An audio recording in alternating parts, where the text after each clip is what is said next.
Hey, good morning, everyone. This is Rick Hoffman, your host with DW Nation, the Drowning Warrior podcast. Hey, get your coffee. Got my coffee mug, my Drowning Warrior coffee mug.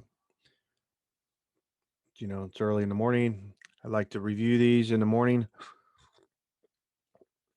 Oh boy, but I tell you what, good cup of coffee on a Friday. So today's Friday.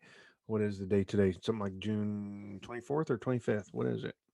Today is June 25th. The month of June is just about over. And if you check the numbers, you would probably find that more children, more people drown in the month of June than any month out of the whole entire year. So I wanted to start. I've got a few articles pulled up here that came across our alerts, but Massachusetts has seen a spike in drownings. Here's how to stay safe around the water. A couple things I want to point out here. It's a pretty good article. But this picture, we show a boy, that's his grandmother. They show a boy wearing a puddle jumper climbing into a pool. Um, there's, I tell you what, I know many of us talk about, if children are going to be in a pool, they should not wear a flotation device, anything like that to assist them to swim. Um, as a parent that used them on my children, and my daughter drowned when she wasn't able to wear one. I believe that the false sense of security that these can give a child due to basically a child that age, I don't believe, and I don't think any one of us would believe or say that uh, that child understands that those are what keeps them afloat. I think they just think, I think at some point in time, they believe that it's just something they wear in their attire as far as that's concerned. And that's just something that they, you know, would wear you know, in the pool. Many of these puddle jumpers are Coast Guard approved, but they're not life vests. They're not life jackets. I think they're in that category, but because of the arms floaties attached to them, I think it's really designed to keep their arms afloat, and so they, as a swimming aid type of flotation device. Um, the first sentence right here, this person writes, water safety is important year round. And of course, the summer has arrived, and New Englanders are hopping in the nearest body of water. And so I think that says it right there. June, we see a huge spike, just not Massachusetts, but, you know, all around the country, we see a spike in June because summer vacations, people, I mean, they're not prepared. And this article kind of goes on and talks a little bit about that. Here's a 1-year-old that drowned in a backyard pool. And then this person's taught. And then this person goes on and talks about the politicians aren't doing a great job of protecting our kids when it comes to pool safety. I know that these are big words, but they are the people who put regulations or don't. I agree that we need government regulations on fencing. As an example, we went to the lake yesterday. If you're on my page, I posted a couple pictures of my granddaughter yesterday on our Facebook page, DW Nation, wearing our life vest. We were going to go out on the boat, but we didn't. We just stayed there at the beach and swam there at the beach at our lake house. But it's she was wearing a life jacket. She's comfortable in the life jacket. She feels secure in the life jacket. And but it's an open body of water. There's currents, there's things like that could really cause a problem for a young child, like my granddaughter, who's 6 years old, who is not a strong swimmer by no means. So that's just our personal preference. Um, but on the way home, we saw three pools. Two of them, I think, were brand new just this year. And both of them were in-ground pools and one was an above-ground pool, and there was not a fence around one of them. And two of them were in small communities with neighbors and houses around, and then the other was an in-ground pool that um, was out in the country with relatively no neighbors. I People just, Yesterday I said this guy was an idiot, but people just don't think. They don't. Um, you know, most child drownings involve a brief lapse of supervision, and most people get on the phone, talk, and this is where they've been talking about this. Here's a picture of the very inexpensive pool that we're seeing popping up all over the place. Um, then we have another article. Let me pull this up here. Uh,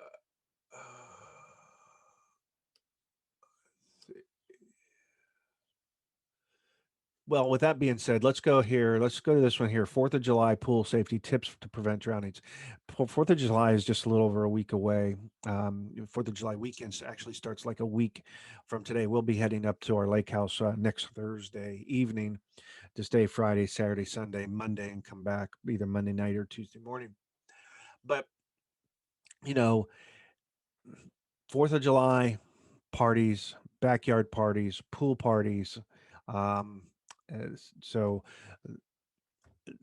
what more can I say? It's a time of the summer that we see a lot of drownings, just like Labor Day, Father's Day, when families get together, and of course, adults were busy talking, drinking, and kids just kind of get brushed away, and we let little Johnny, little Susie go with their big brother or big sister, who we think's going to watch them, but they're playing on their cell phone and they're not watching. I've always said this.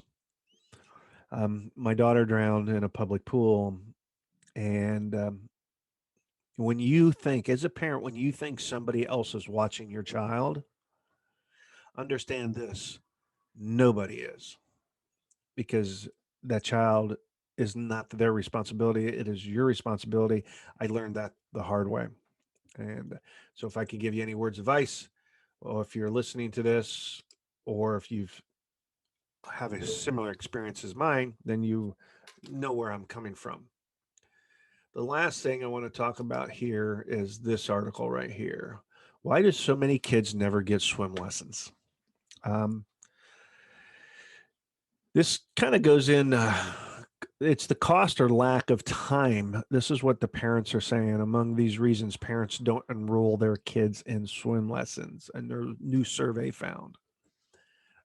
Yeah, swim lessons can be expensive, but the time issue, I just, um, I just I think people use time as an excuse. And let me give you an example. It's not around swimming, but we're a foster home, and we have a caseworker that said that um, what they said was they had 20 cases. Okay. 20 cases, and they have to visit the home of each one of these cases once a month. They spend 45 minutes, half hour to 45 minutes here at our house. So I'll be generous. Let's say they spend an hour. That's 20 hours. Let's just say they have an hour commute to and from each visit. So each visit takes 3 hours, let's just say. This is a month. So there's 20. So, that equals 60 hours. Well, if you work a 40-hour week, that's 160 hours a month on average. So if you're spending 60 hours, then you still have 100 hours left to do your work. And I don't agree with this time issue. I think it's an excuse. I've I've been a business coach and things like that, and I've coached and I've worked with other people, and even with athletics and stuff, and I hear this all the time. Well, we just don't have the time. So, like for an example, people say, I just don't have the time to mow my yard. I just don't have the time to do laundry, or don't have the time to do. And it's like, okay, so you sit down and you say, okay, let's say, the average person, I think we'll give you 8 hours to sleep. Let's say you work 8 hours a day. Okay. I'll give you an hour commute to and from, you know, work. So that's 10 hours a day. And then let's say I give you 8 hours to sleep. Okay. That's 18 hours. There's 24 hours in a day. Okay. So you see where I'm coming from here. All right. And so, that leaves you 6 hours, 6 hours in your day that you're not sleeping, you're not working, you're not commuting to and from. That's 30 hours a week. What are swim lessons? Those of you that teach swim lessons, you know how much time. I don't know. Let's just say you spend an hour in a swim lesson. Let's just say you have an hour commute. Let's say you have to drive an hour to get to the swim lessons. And the next thing, and then an hour to go home. That's 3 hours. Let's just say you got 30 hours a week. Let's say you do that twice a week. That's 6 hours out of 30. You're still left with 24 hours out of the week to do whatever it is that you want to do. I don't, I challenge people to turn around and tell me they don't have the time, because we can reduce it and break it down to what I refer to as the ridiculous. You know, when people say I can't afford it, but then they drink 3 cans of pop a day, 3 cans of Coke a day at the cost of a can of pop, so anyways, um get off my soapbox on this here. This poll right here at the bottom of the paragraph here. This poll also found that 38% of the kids in families living below the federal poverty level, $26,500 for a family of four, were able to float on their backs for 30 seconds without help, compared to 51% from middle class or middle income households, and 64% from high income households. Floating without help is a key survival skill that can reduce the risk of drowning. The findings suggest that low household income is a barrier to child water safety, the study says. I would agree to that 100%. Um, but at the same time, I don't think it's, you know, I I believe that people who teach children to float, there's too many organizations out there that offer scholarships, and and I don't know if they're all capped out, and I know that there's ways to raise money, there's ways to get these programs funded. So for families like that. So, I'll leave it there because I'm not really versed. So, those of you that teach, if you have some experience, list some of the foundations. I know Live Like Jake is one, and Colt Catalina Foundation is another. Those are the two that come to top of mind right now, that offer scholarships. But there's just literally hundreds, and some very small localized organizations also provide scholarships. So it can be done and everything. So with that being said, it is Friday. If you're going to be out on the water this weekend, be safe. And I'm going to show you one other thing here. Hang on a second. Want to just show you. I mentioned in the beginning of this video here. Let's see. Bum, bum, bum, bum, bum, bum, mentioned it here at the top of this video. This is, oh, yeah, I'll talk about that here in a second. There it is. This is my granddaughter in her little life vest. Um, like I said, she's 6 years old.